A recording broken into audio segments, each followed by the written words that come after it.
Hey Treasure History! Welcome to your second day of our Crush the iLeap review unit. Today's essential question is, what are primary and secondary sources? And also, what are push and pull factors? Please pause your video and write this title at the top of your notebook page.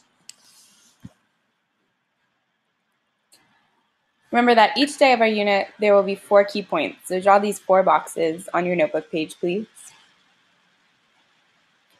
Awesome. So it's kind of weird to have 2 different unrelated essential questions in one day, primary and secondary sources, and then also push and pull factors. But I put them together because you guys did very well on them the first time around. So we just need some quick reminders about what these vocabulary terms mean. Yesterday we reviewed latitude and longitude. Can you crush this latitude-longitude question right here, right now? That will show me that you've totally mastered this skill.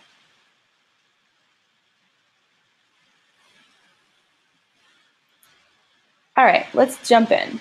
Key point number 1 is about primary sources. A primary source is a written artifact or an object that comes from the place or time being studied. A primary source was really there in a faraway time or place. Some examples of primary sources are here on the screen. Some of the major ones are diaries, videotapes of a real event, speeches, and then artifacts that came from a real place. Let's summarize that key point by writing this down. A primary source is a written artifact, an object, or a person that comes from the place and time being studied. I say person because you could talk to a person that was really there for something, and their account would be a primary source. Also, if they write an autobiography or a memoir, those are books from their side of the story. Those are primary sources too. Please pause if you need more time to copy key point 1. All right, let's move on to key point 2, about secondary sources. Historians use primary sources, like what you see these historians doing in this picture. They're looking at the primary sources to find out exactly what happened.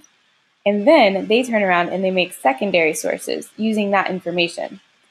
What I mean is, these historians write books or other types of nonfiction texts like biographies, websites, encyclopedias, and they take what they learned from the primary source and they put it into a secondary source for us to read.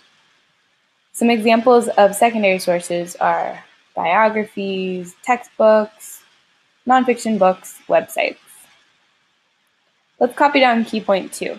Secondary sources are texts or images that inform us about a time and a place, but was not created there. Pause if you need more time to copy your key point. All right, so this is a mosaic of Alexander the Great. It was created in 100 BCE. Is this primary or secondary?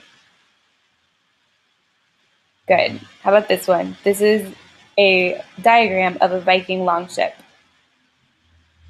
Primary or secondary? Okay, what if I actually had the real ship? This is a picture of a Viking ship that's in a museum that we still have today. Is that primary or secondary?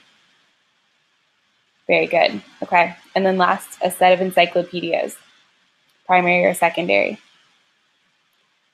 All right, very good. Great job with primary and secondary sources. Let's move on to our next set of vocab terms. Key point 3 is about push factors. Push factors are the bad things about life that force you to leave your home. One example is a natural disaster. After Hurricane Katrina, thousands of people had to leave New Orleans because their houses and jobs were gone. You also might leave your home because of a tornado, earthquake, fire. Other reasons is to escape a famine if you're hungry. Scarcity of food is what famine is.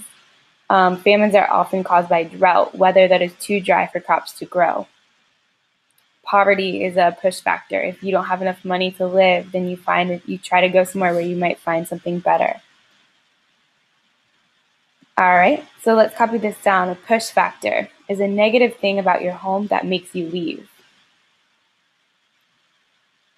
Copy that down, and if you need more time, press pause, please. A pull factor. Let's move on to our key point 4. The good reasons why people leave their homes are called pull factors. Pull factors are things that are so awesome about the new place that they pull you there. They make you want to come to this new great place because things are better than your old home. Some pull factors might be making more money, better job opportunities in a new place, a chance for a better education, like leaving your home to go to college. You may also be pulled to a place with more freedom, like how the early colonists came to America to practice their own religion, like you learned in fifth grade. Pull factors for early people were about finding food. For hunter-gatherers, a pull factor would be that a new place had plenty of plants to gather and animals to hunt. For farmers, it would have been fresh water, fertile soil, mild climate, and flat land. Let's summarize that information for key point 4. Please pause and copy this down.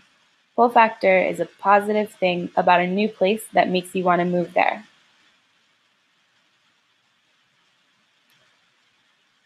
Go ahead and close your computer and begin working on your iLeap review packet until it's time for practice. Remember that the more you get done correctly today in class, the less homework that you have tonight. Go ahead and begin.